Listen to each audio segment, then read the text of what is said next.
सबसे पहले हम बहुत शुक्रगुजार है ऑल मीडिया एसोसिएशन गांधरबल के, जिन्होंने करप्शन के अगेंस्ट हमारा साथ वक्तन फवक्तन देने में कोई कसर बाकी नहीं छोड़ी। बाद सलाम यूँ है कि जैसा कि आप बखूबी जानते हो, जम्मू कश्मीर का पूरा एडमिनिस्ट्रेशन भी जानता है, लोग भी जानते हैं, जच्चा बच्चा भी जानता है, हर कोई जानता है fire and emergency recruitment scam को लेकर आज तक हमें 3 साल संघर्ष करते हुए 2020 से आज तक यहाँ सड़कों पर हमने गुजारे हैं। तो हमारा मुद्दा मकसद आज की प्रेस कॉन्फ्रेंस जो हम लोगों ने यहाँ पर बिठाई है, उसका मुद्दा मकसद यही है कि 12 दिसंबर 2022 में एक 3 मेंबर कमेटी तश्कील दी गई थी इस रिक्रूटमेंट स्कैम को लेकर, fire and emergency recruitment scam को लेकर। यहाँ तक कि 1 महीने के टाइम दिया गया था कि 1 महीने के अंदर रिपोर्ट आना चाहिए था पब्लिक डोमेन में, लेकिन कहीं ना कहीं बहुत बड़ा नेक्सस इस स्कैम के पीछे होने के कारण वो रिपोर्ट अभी तक पब्लिक डोमेन में आया नहीं। 1 साल से ज़्यादा वक्त गुजरने के बावजूद भी वो रिपोर्ट अभी तक सामने नहीं आया। तो हम आला एडमिनिस्ट्रेशन से ये गुजारिश करते हैं, जो आपने इंक्वायरी कमेटी बिठाई है इस रिक्रूटमेंट स्कैम के खिलाफ, हम चाहते हैं जितने भी नौजवान हैं fire and emergency recruitment scam के विक्टिम हैं, ये मुतासिर हुए हैं इस रिक्रूटमेंट स्कैम को लेकर। बहुत सारे नौजवान ऐसे हैं जो ओवर एज हो चुके हैं, जो किसी अदर डिपार्टमेंट में फॉर्म अप्लाई करने के लायक भी नहीं रहे। हम उसी के मुंतज़िर हैं। हम चाहते हैं जल्द अज जल्द उस रिपोर्ट को पब्लिक डोमेन में लाया जाए और आला एडमिनिस्ट्रेशन और माननीय एलजी साहब से हमारी मोतबाना गुजारिश है कि जल्द अज जल्द उस रिपोर्ट को सामने लाए, ताकि दूध का दूध और पानी का पानी हो जाए। और हमारी यहाँ पे जितनी भी गैदरिंग हुई है, जितने भी रिप्रेजेंट गांधरबल डिस्ट्रिक्ट को कर रहे हैं fire and emergency recruitment scam के एस्पिरेंट जो है, ठीक है, वो सभी आज यहाँ पर आए हैं, उन्होंने अपना ताउन दिया है। तो उसके बावजूद भी मीडिया कर्मियों से हमारी गुजारिश है आला एडमिनिस्ट्रेशन तक इस बात को पहुँचाने में अपना अहम रोल अदा करें। और जितने भी हम विक्टिम हैं fire and emergency recruitment scam के, उम्मीद है हम इस एडमिनिस्ट्रेशन से ये उम्मीद लगाए बैठे हैं कि देर आए दुरुस्त आए।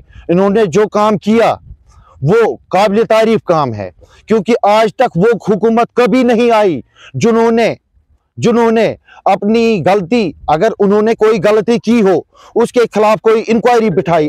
ऐसी हुकूमत आज तक कभी ना आई है, तो न मुझे लगता है कि आएगी कोई दूसरी हुकूमत। मगर बीजेपी सरकार के हम बहुत शुक्रगुजार है। इन्होंने अगर कहीं ना कहीं भेदभाव पाया गया, कहीं भ्रष्टाचार पाया गया, उसके खिलाफ एक इंक्वायरी कमेटी भी बिठाई गई और सीबीआई प्रोब भी किया गया। लेकिन हमें यह समझ में नहीं आ रहा है कि हमारे इस fire and emergency recruitment scam के रिपोर्ट को क्यों डिले किया जा रहा है। हमें उम्मीद है बहुत जल्द इसका रिजल्ट सामने आ जाएगा और जो डिजर्व्ड कैंडिडेट्स है इसमें उनको अपना हक फराहम किया जाएगा। सिलसिला 2013 से स्टार्ट हुआ। मैं कुछ की पॉइंट से हाईलाइट्स आपको बताना चाहता हूँ इस रिक्रूटमेंट स्कैम को लेके। तो जैसे हमने 2013 में इसके फॉर्म भरे थे, फॉर्म भरने के बाद 2014 में हमने एक एग्ज़ाम दिया था। एग्ज़ाम में धांधली पाई गई, जिसकी वजह से जो लिस्ट है वो स्क्रैप हो गई। उसके बाद फिर से हमें अप्लाई करना पड़ा, ऑनलाइन फॉर्म भरने पड़े। 2018 में इन्होंने फिर से एक एग्ज़ाम किया, वो भी स्क्रैप हो गया, उसमें भी धांधली पाई गई। और 2020 में इन्होंने और एक एग्ज़ाम कंडक्ट किया और उसमें भी धांधली पाई गई।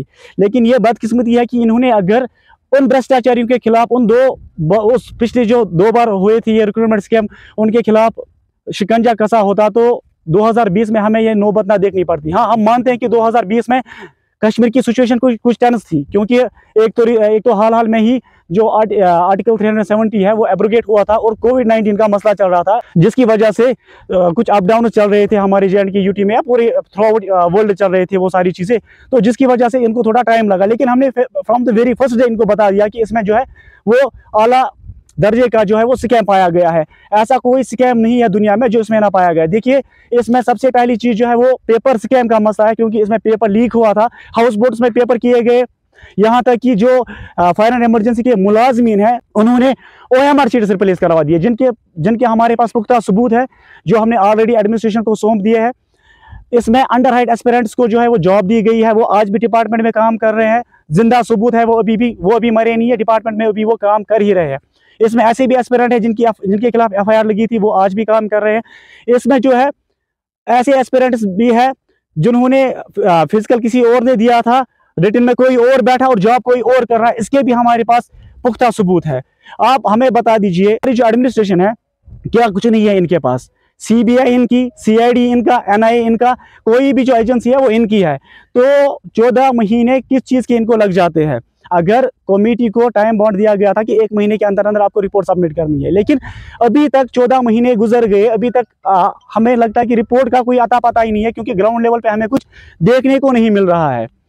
अब हमारी आला हुकाम से यही रिक्वेस्ट है कि जितने भी डिजर्विंग एस्पिरेंट्स हैं इनके साथ जल्द अज जल्द जो है वो इंसाफ किया जाए, क्योंकि ऑलरेडी हमारा जो गोल्डन पीरियड है, जिसको हम गोल्डन पीरियड बताते हैं, वो हमारा ज़ाया हो गया। देखिए, जब हमने फॉर्म भरे थे 2013 में, हाल ही में हम 18-19 साल के हो गए थे, क्योंकि उसी टाइम हम एलिजिबल हुए थे किसी भी रिक्रूटमेंट के लिए, तो फॉर्म भरे थे हमने, और इसी रिक्रूटमेंट में हम अभी ओवर एज भी हो गए हैं, हम अभी किसी बैलेट फोर्स के लिए अप्लाई भी नहीं कर पा रहे हैं। तो इस रिक्रूटमेंट ने हमारा जो गोल्डन पीरियड है वो ज़ाया कर दिया। फॉर्म भरने के टाइम हम एलिजिबल थे, अभी रिक्रूटमेंट स्कैम्स के पीछे इस स्कैम के पीछे भागते हम अभी ओवर एज भी हो चुके हैं।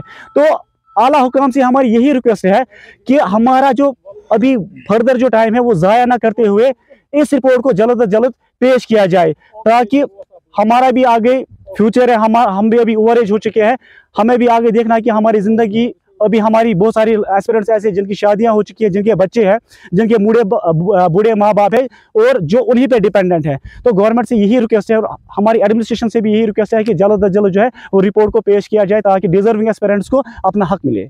सबसे पहले मैं मीडिया फ्रेटर्निटी गांदरबल का शुक्र अदा करता हूँ कि इन लोगों ने जो अपना किरदार, जो इनका रोल बखूबी जो इन्होंने निभाया, इस स्कैम को उजागर करने में, हमारी आवाज़ आला एडमिनिस्ट्रेशन तक पहुंचाने में, हम इन एफ़र्ट्स के लिए इनका तहे दिल से शुक्रिया अदा करते हैं। जिस तरह से हमारे भाई लोगों ने, समीर साहब ने या इम्तियाज़ साहब ने बोला कि इस स्कैम के रिलेटेड क्या क्या हुआ, ये रिक्रूटमेंट प्रोसेस है 2013 से चल रही है, 11वां साल हो रहा है अब इस रिक्रूटमेंट, लेकिन रिक्रूटमेंट अभी फेयर तरीके से कंप्लीट नहीं हो रही है। 3 बार इससे पहले इसको हमने स्क्रैप करवाया है, अब 4थी बार इसके लिए हम लड़ रहे हैं। तो इन लोगों ने जो कुछ पॉइंट्स हाईलाइट किए हैं इसमें, तो पूरी एडमिनिस्ट्रेशन जानती है कि ये जो एविडेंसेस, ये जो पॉइंट्स ये एस्पायरेंट्स बता रहे हैं, ये पूरे तथ्यों के साथ, स्ट्रॉन्ग एविडेंसेस के साथ, जिनके पीछे हमने एविडेंसेस भी पेश किए हैं एडमिनिस्ट्रेशन के सामने। कमेटी को हमने हर एक बात के, हर एक पॉइंट के अगेंस्ट जो भी हमारे पास कॉन्क्रीट एविडेंस है वो उनको हमने दिए हैं। तो इसके अलावा ये कुछ बातें भूल गई, क्योंकि इसमें जो कुछ लड़के वो भी है जो कैटेगरी RBA कैटेगरी में फॉल नहीं होते थे, वो भी अभी सिलेक्शन लिस्ट में मतलब वो भी अभी डिपार्टमेंट में काम कर रहे हैं।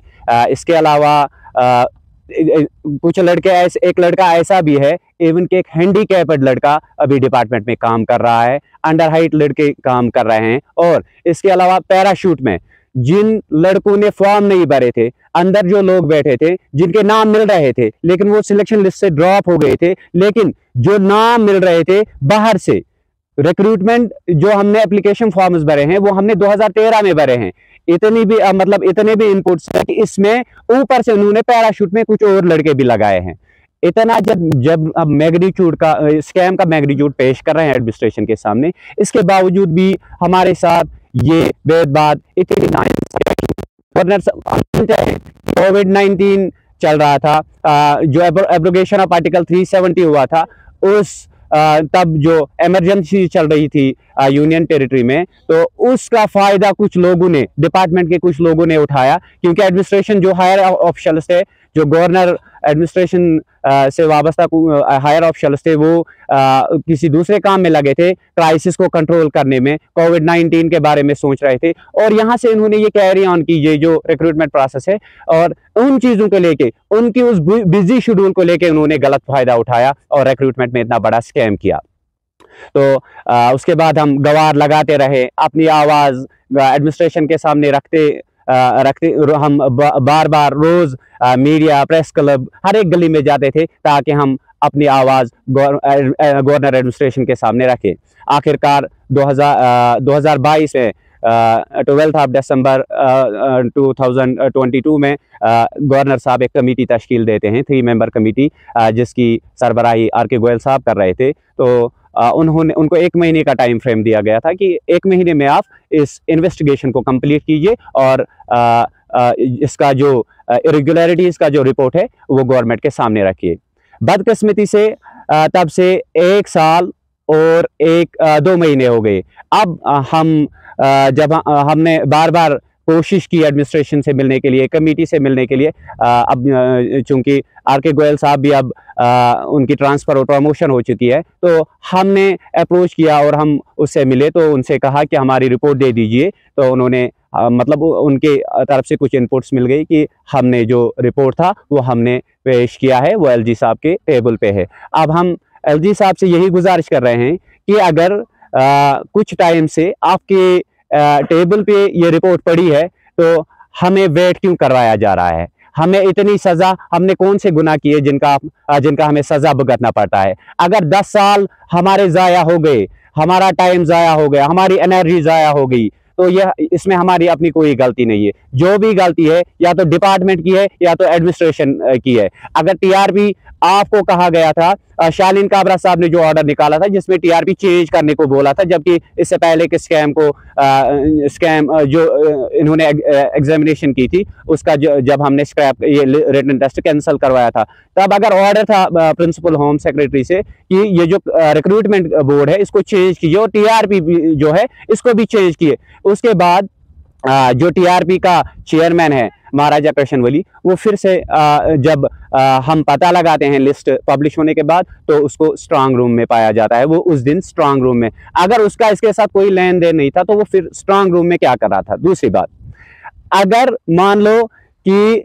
डिपार्टमेंट ने गलती की, डिपार्टमेंट ने इसमें धांधली की, उसके बाद तो होम अफेयर्स में लिस्ट जाती है मतलब अप्रूव होने के लिए इनको होम को या LG ऑफिस को कॉपीज देने पड़ते हैं, तो उन्होंने कैसे अप्रूव की? मतलब कहने का मतलब यह है कि शायद आला हुकाम जो है ये भी कहीं ना कहीं गहरी नींद में सोए थे। अब जब इनको हमें, और सबसे बदकिस्मती की बात यह है कि इनको जगाने में हमें 4 साल लगते हैं, 4 साल लगते हैं, और हमारे 10 साल, हमने इसका खुलासा किया है, 7,000 लड़के एग्जामिनेशन में बैठते हैं, 7,000 लड़कों के 10-10 साल। आप खुद ही हिसाब कीजिए, एक डेली वेज के हिसाब से, लेबर के हिसाब से आप हिसाब कीजिए कि ये कितना पैसा बनता है, ये कितना टाइम बनता है, जिसकी रिप्लेसमेंट नहीं हो सकती है। अब हम गवर्नमेंट से, खासकर गवर्नर साहब से, LG मनोज सिन्हा साहब से मुअद्दबाना गुजारिश कर रहे हैं, अब तक जो भी हुआ, हमने जो भी आपकी तरफ से हमारे साथ नाइंसाफी हुई, हमने वो मतलब बर्दाश्त की। अब हमसे बर्दाश्त की जो लेवल है वो खत्म हो गई। अब इंसाफ कीजिए। अब इस रिपोर्ट को प्लीज और प्लीज इस रिपोर्ट को आप पब्लिक डोमेन में लाइए।